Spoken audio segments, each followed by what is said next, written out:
Guys, welcome back to my channel. ఈరోజు నేను బీరకాయ తొక్కల పచ్చడి చేశానండి. చాలా బాగా వచ్చింది.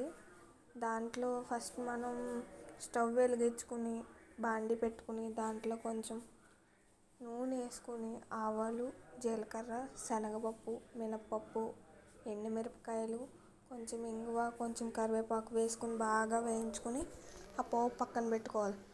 మళ్ళీ అదే ప్యాన్లో కొంచెం నూనె వేసుకుని బీరకాయ తొక్కలు ఉంటాయి కదా, అవి బాగా మగ్గించుకోవాలి. మగ్గించుకున్న తర్వాత ఇవన్నీ కలిపి రోట్లో రుబ్బానండి నేను. తగినంత ఉప్పు, కారం మనకి సరిపడా వేసుకుంటే సరిపోతుంది. కొంచెం చింతపండు వేసుకోవాలి. చాలా టేస్ట్గా ఉంటుంది పచ్చడి. మీరైతే ట్రై చేయండి. నేనైతే ట్రై చేసి చెప్పాను, చాలా బాగుంది. ట్రై చేశాను కూడా, చాలా టేస్ట్గా వచ్చింది. మీకు కూడా నచ్చితే మా ఛానల్ని సబ్స్క్రైబ్ చేసి లైక్ చేయండి, షేర్ చేయండి and subscribe to my channel. Thank you. ఇలాంటి మంచి మంచి వీడియోస్ కోసం మాకు కామెంట్ కూడా చేయండి. Thank you.